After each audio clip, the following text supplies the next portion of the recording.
not, this public hearing is closed. Presentation of petitions and other communications to the council. Matt Green and Mary Palmer.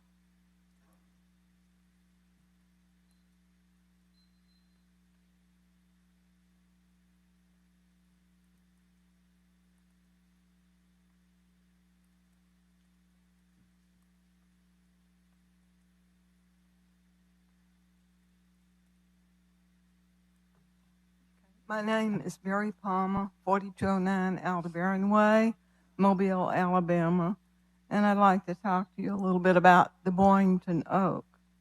It's interesting that today is the day of the murder of Nathaniel Frost, so-called attributed to Charles Boyington. Boyington Oak is Mobile's oldest and most famous legend. After publishing my book, and this is the book right here, the story of a 19-year-old Charles R. Boyington hanged in Mobile in 1835 for the murder of his best friend. I discovered many reasons he was treated unjustly. He had 2 unqualified jurors. All was based on circumstantial evidence. There were 2 deathbed confessions. So I founded the Boy Oak Society and wrote a play, The Truth is in the Tree, and it was produced 3 times at Gulf Crest Museum, then 2 other times at Oakley, and the last year was the first annual Boyington Oak Festival. We will have the second annual Boyington Oak Festival, May 14th and 15th, this weekend. The story was also in Lanyap, and it was the cover story, and some of you may have seen it. Charles said an oak tree would grow on his grave site in a Church Street graveyard to prove his innocence. It did, and it still stands today, almost 200 years later. With the help of the House of Representative Victor Gaston and Senator Chris Elliott, HB 104 was passed, removing obstacles to a posthumous pardon for Charles. And now I've contacted the Board of Pardons and Paroles, and they are reviewing it again, and they're reconsidering the pardon. It's never too late to correct an injustice. As Martin Luther King Jr. said, an injustice anywhere is a threat to justice everywhere. This would benefit collateral descendants that we found, and also it would be of great interest to prominent Mobilians such as Palmer Hamilton, whose great-grandfather was, great-grandfather was the minister who counseled Boyington in Mobile's first jail, which is now County Charlotte. Okay. May 14th to 15th, we're having this second annual Boyington Oak Festival at Oakley. And I have flyers here I can leave for people who are interested.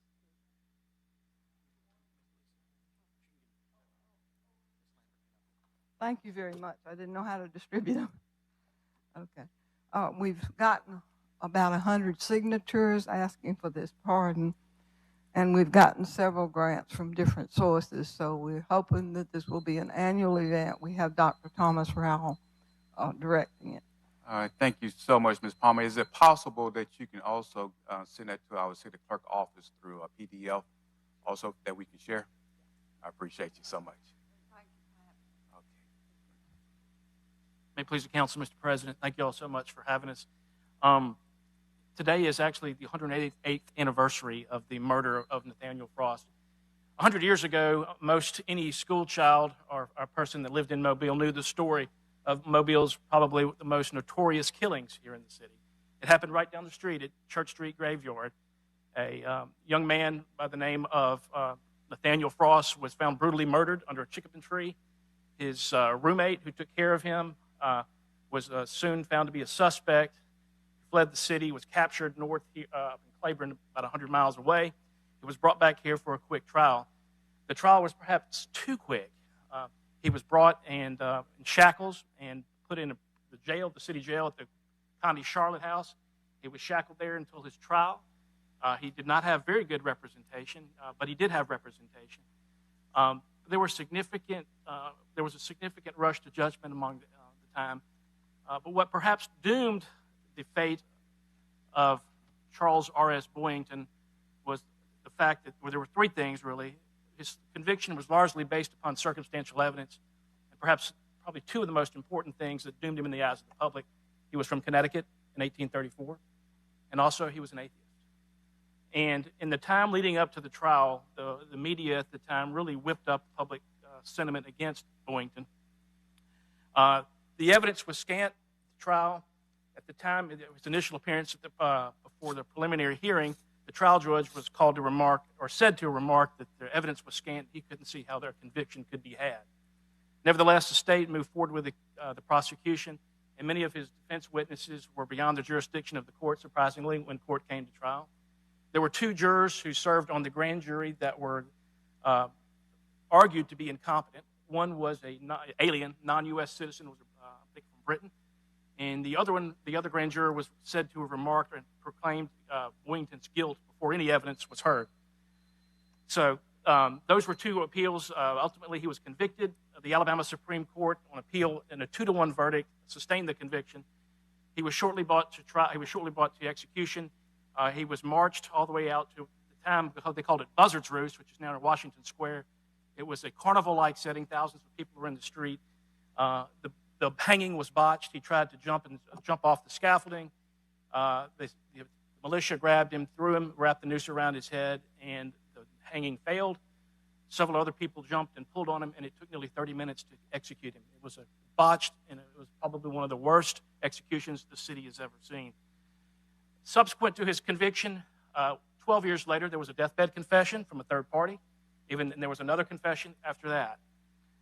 So there's perhaps the most seminal moment in this case, excuse me, and I'll end it with this. The most seminal moment in this case, when Boyington, moments before he was hung, they asked him if he had anything to say before sentence of law was executed or imposed. He was quoted as saying, "Sir, I'm innocent, and I'm innocent. But what can I do? When I'm buried, an oak tree with 100 roots will grow out of my grave to prove my innocence." That oak tree is on Bayou Street, and thanks to Mary, there's a plaque to remember it.